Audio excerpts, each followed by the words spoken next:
too much money.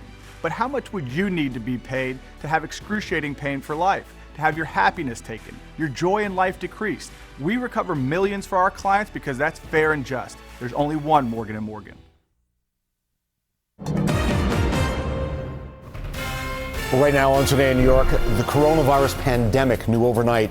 City officials make the decision to close a Staten Island school for cleaning after a student tests positive for coronavirus. Plus, state of emergency in New York City, large crowds banned and Broadway shut down as the mayor predicts 1,000 cases by next week. And then unprecedented measures in New Jersey as well to curb the pandemic. The first curfew on bars and nightclubs imposed in our area. Well, good morning, everybody.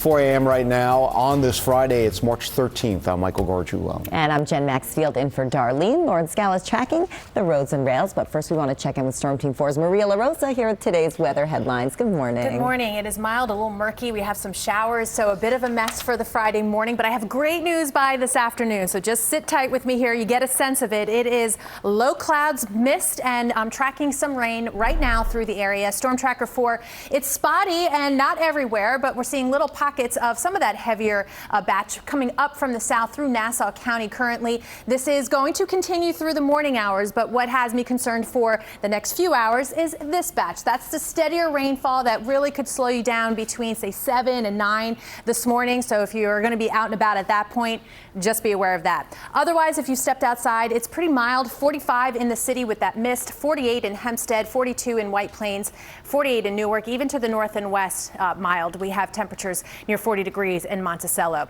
So count on a slow morning drive with the mist, the rain. It wraps up pretty quickly, and I think by lunchtime that sun will break out, and it is full-on sun for the afternoon.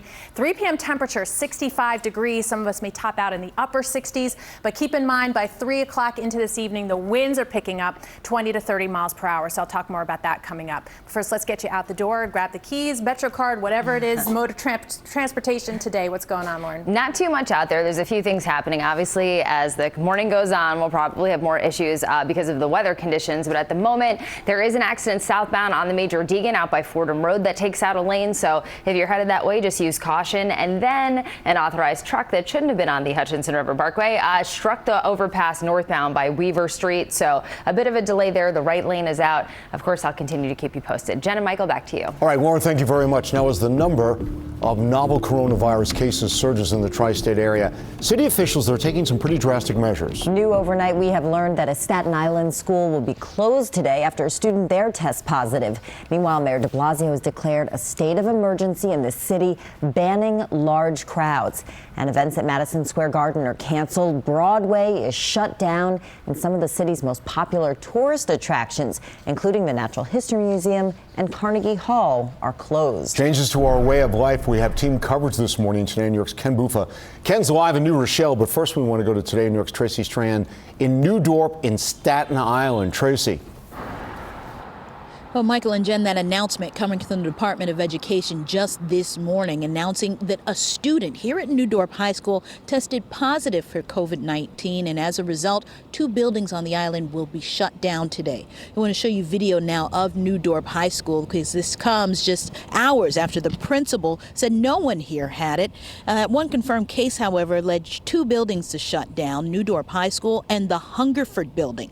Now, the Department of Education also announced that a D75 program, that's something designed to teach and help students with disabilities, will also close on Staten Island. We're also hearing about things in Brooklyn. Brooklyn College Academy School and 4 Brooklyn occupational centers are the other closures announced by the Department of Education today. A Brooklyn College Academy is on Brooklyn College's campus, and as a result, that whole campus will close and be disinfected today. It was a teacher there who self-reported testing positive for COVID-19. Now, this all comes after Mayor de Blasio declared a state of emergency for the city. As you mentioned, Broadway theaters are closed, along with institutions like the Apollo Theater, the American Museum of Natural History, Lincoln Center, and Carnegie Hall, all very disappointing for people who were anticipating going to their first shows. Came here for my birthday for tickets with my grandpa to see my first Broadway show, and we're not doing that today. Now, those Broadway shows will be shut down until April 12th, nearly an entire month. The industry stands to lose billions of dollars. No word yet, however, when New Dorp High School will be reopened to students.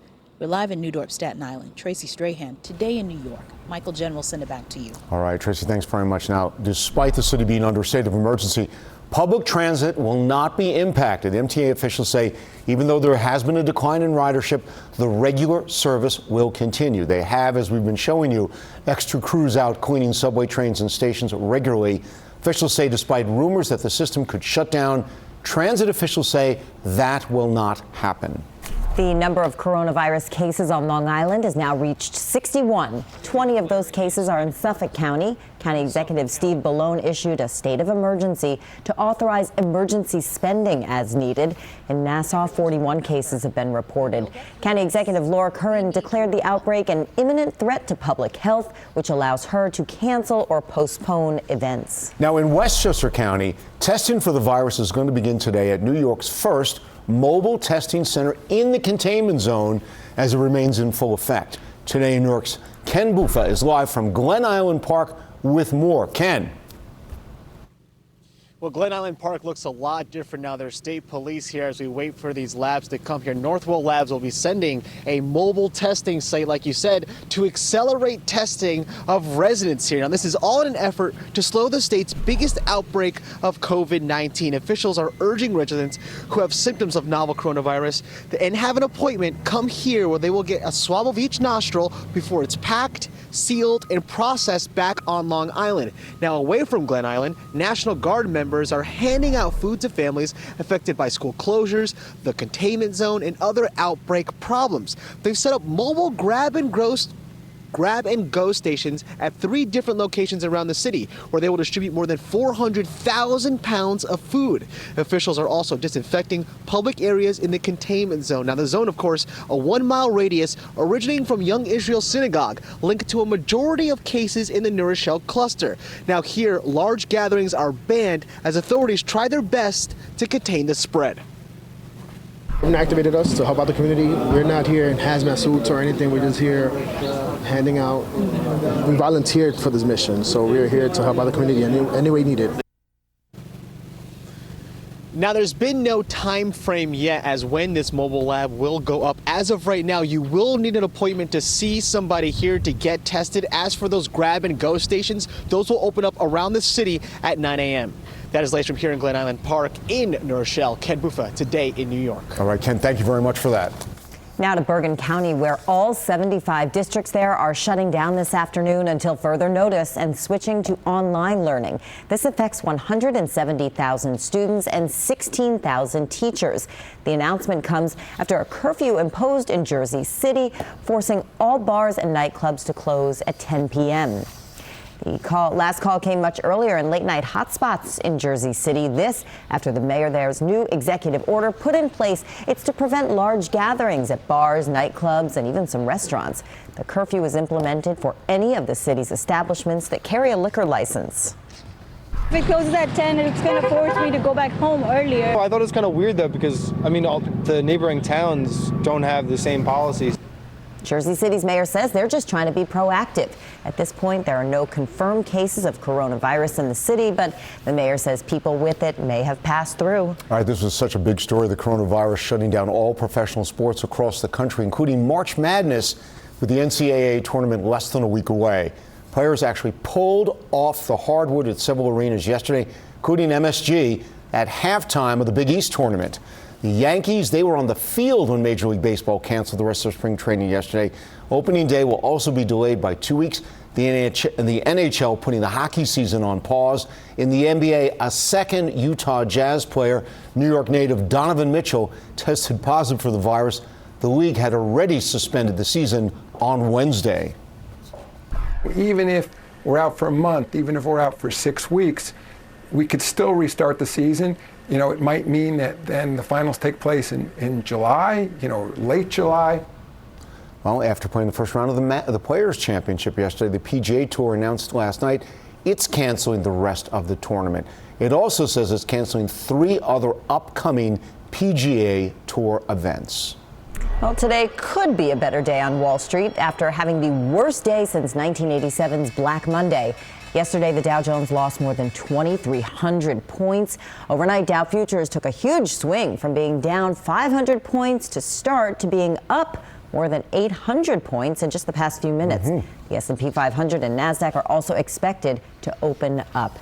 As the coronavirus pandemic continues to impact daily life, we are committed to providing you with facts, not fear. Stay with News 4 on air, online, and on the NBC4 New York app for up-to-the-minute information and urgent alerts. All right, we do want to check in with Maria LaRosa right now. So, Maria, I think if I got this correctly, we're going to have early spring followed by late spring in the course of 72 hours. Pretty much. Okay. Pretty much, yeah. It's a lot to go through even in the next 12 hours. So we're starting with the light rain and drizzle and a lot of fog and low cloudiness. This is usually a beautiful view of the city, and you've got the Brooklyn Bridge right there. Temperatures are mild too, starting off in the 40s, climbing up into the 50s by mid-morning. That rain for the morning commute will be heavy at times. So we have a window between 7 and 9 a.m. that comes through.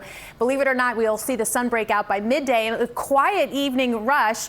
60 degrees, but those winds are picking up, and that's going to help bring in some cooler air. So the rain's moving out, the winds pick up, but it's going to feel more like March over the weekend. So yes, cooler. And I have a little bit of late winter for us coming up in the next week. I'll talk about that in the 10-day forecast. Knew it was late winter and not early spring, as I said. All right, still to come.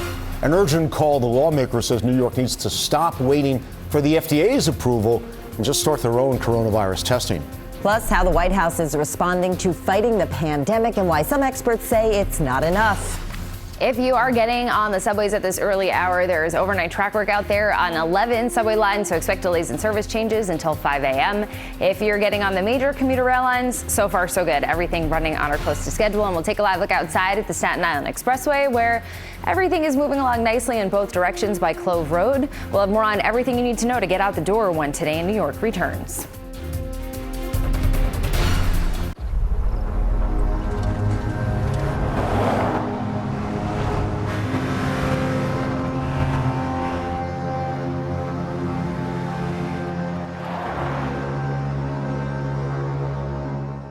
I used to have to go in to the auto parts store. Pay too much, never find quite what I'm looking for.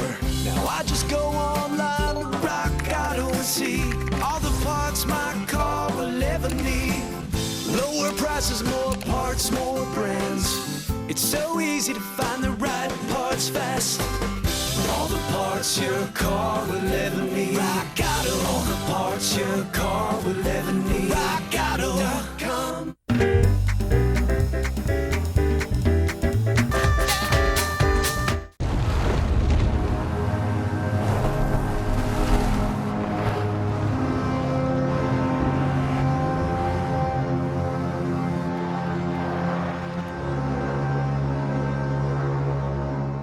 Better Get Vaquero and Telemundo 47 Responde. Together, we're working for you. Thank you, Linda. Thank you to the Linda Vaquero team. Every call, every email answered. You guarantee everybody a call back. If you have a problem, reach out to us. In English or in Espanol. Together, we've recovered millions of dollars for viewers. You better get Vaquero. Because together, we're for New York. All right, live look there, Midtown Tunnel 413 right now on this Friday. Well, the uncertainty of the novel coronavirus pandemic has many people filling up at local stores. The BJ store at Caesars Bay in Brooklyn, we saw customers climbing on shelves. Look at these people there to get to bottles of water, then on the sales floor itself. Look at the line of the registers stretched throughout the shore. This is the Trader Joe's on the Upper West Side, both inside and outside the store. Once you get into the store, we advise you to do all shopping downstairs. The store is completely at capacity. All right, we heard it there. Rush on supplies causing another concern. That's price gouging. We saw police in one 99-cent store in Jersey City, writing tickets after several items were being sold with up to 300% markup over the wholesale price. You know, what happens is people are buying stuff that they may not even need that specific item, right. But then you just fear like you won't be able to get it. Yes, Not that exactly. obviously there's things you need, but Yes. No, it's true. A lot of supermarkets looking pretty bare these days. All right, we do want to check the weather. Maria, it was pretty misty this morning on the way in, and the visibility wasn't great either. All those things, but all those things are going away by midday. Afternoon, so it's actually going to be pretty nice. All right. It's a little bit rough to get there, and we have a pretty sizable system rolling on through. Here's a look at it. All the snow locked way up to the north, so that is not our concern at all. We may get a few rumbles of thunder when the main part of it comes through the area later this morning. Otherwise, it's about heavy rain, and timing is tough, especially if you're going to be out and about early this morning. So right now, we're in a little bit of that lull, a few showers coming on by, but that's the main batch off to the west. Right now, a few patchy areas where we're seeing some of that heavier rainfall through Nassau County coming across the Long Island Expressway, Hempstead, Wantagh, looking at some showers right now, those moving from the south to the north. But again, fairly quiet across the rest of the area, just some drizzle. It'll very quickly pick up once that batch does come off from the west. The clock there, 6-7 this morning.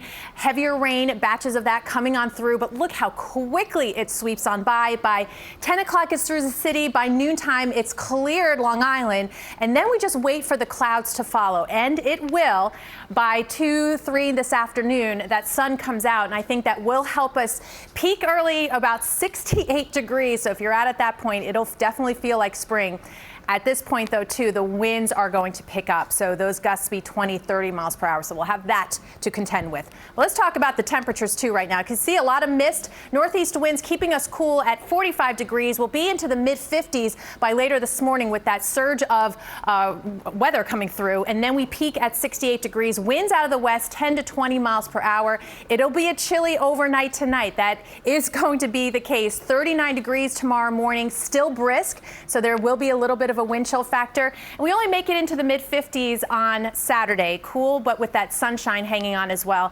And look where we're going to be by Sunday. More like March. This is just about right on the average for this time of year. However, Monday morning, look at where we're going to be. Below freezing in the city. So that's my little taste of late winter there, with highs only getting up to 43 degrees. But you can see the rest of the week as we roll into spring going to be close to or above average most of the time. All right, that's your weather. Let's get traffic now. Here's Lauren. Thanks, Maria. Good morning. There was an accident southbound on the Deegan that cleared by Fordham Road, so that's good news. But you still have a truck out there that struck an overpass on the Hutch northbound by Weaver Street. So the right lane is blocked. That'll likely be out there for a little while. And we'll take a live look outside at the roads. Here is the Cross Bronx Expressway out by the Bronx River Parkway. Things moving along just fine here, and similar story over on the LIE in Queens. Even more quiet there out by the Grand Central Parkway. So you're in for a nice ride if you have to drive anywhere. Be careful with the visibility. As you can see, not great in all areas. And there are delays out there on Uptown 6 trains, and alternate side of the street parking rules are in effect. Jen, back to you. Lauren, thanks. School districts across the country are shutting down, drastically impacting Americans. New overnight, Michigan and Kentucky have announced school closures following the lead of Ohio and Maryland. Nearby, the White House and lawmakers are working to slow down the effects of the pandemic. NBC's Jay Gray has more from Capitol Hill. Good morning, Jay.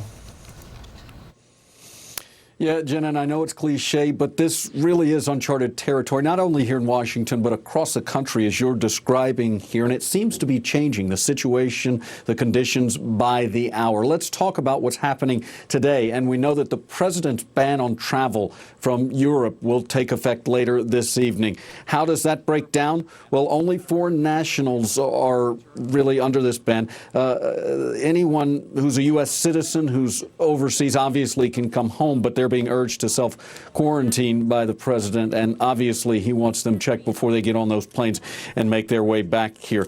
It includes 26 European countries, but not the United Kingdom or Ireland. So those two countries are not a part of this ban. But again, that begins this evening. As for what's happening on the Hill here, they continue to work towards some type of legislation to help those most affected by the virus economically. It's something they worked into the evening on last night, and will meet again early this morning on the House side. What are they considering? Paid sick days funding, food assistance, and free coronavirus testing. It's that testing that has been a real issue, getting the proper amount of tests and getting the results quickly. It's something that continues to frustrate a lot of those, even the health officials who are leading this fight. You know, anything and everything is on the table. I mean, sometimes people are hesitant to say that because then they scare people. But I could say it easily. I'm not trying to scare anybody. You respond to the situation as it is. But what I also say is important is that you should always be ahead of the curve. Yeah, what a lot of people, though, are saying, guys, is that we're already behind the curve when it comes to fighting this virus. Now, look, we told you the House is going to meet early this morning trying to work on some type of legislation to move things forward. The Senate has already said they will work through what was a scheduled break next week. So a lot going on here, Michael and Jen. We'll keep watching it. For now, back to you. And so many things that we've taken for granted for so long, everything changing now. Jay, appreciate that update from Washington. All right, Jay talked about that travel ban. The CDC now calling Europe the new epicenter of the coronavirus. This is where 70% of new cases are being reported across the continent. Countries are shutting down. Ireland reporting its first death related to coronavirus. That country, along with Spain, with Portugal and others, have closed schools. In the meantime, ski areas in western Austria, they're following the lead of all the Italian resorts in that Tyrolean area, and they'll be shutting down coming up on Sunday. In the meantime, the death toll in Italy rose to more than 1,000. Most public gatherings are banned there. The government is ordering 3 feet of separation in public. There's people lining up there. As for Italian businesses, right now, only grocery stores and pharmacies are allowed to remain open. The First Lady of Canada, the wife of Prime Minister Justin Trudeau, has tested positive for coronavirus. Sophie Trudeau became sick when she returned from a trip to the UK. Now, we're told her symptoms are mild, but she is remaining in isolation. Prime Minister Justin Trudeau is showing no symptoms, but will be self-isolating for 14 days. He'll be holding virtual meetings from home. Stay with NBC News for continuing coverage on the pandemic. The Today Show is going to have live reports from the White House, the New York Stock Exchange, and hospitals across the country. That's all coming up at 7 a.m. 4:21 right now. The U.S. has launched airstrikes on a series of targets in retaliation for this week's deadly rocket attack in Iraq. U.S. officials say those rockets were fired Wednesday night from the back of this truck. The rockets hit a military base north of Baghdad. It killed 2 Americans and a British soldier. 14 others were injured. The Defense Department says yesterday's airstrikes targeted weapons storage facilities used by Iranian-backed Shiite militias inside Iraq. All right, 4:22 now, and still to come, caught on camera. We've already shown you the damage it caused. Now, see the moment that devastating tornado tore through Nashville. Plus, shows suspended. How the coronavirus is taking its toll on our NBC shows taped here. Our neighbors here at 30 Rock. You're watching Today in New York.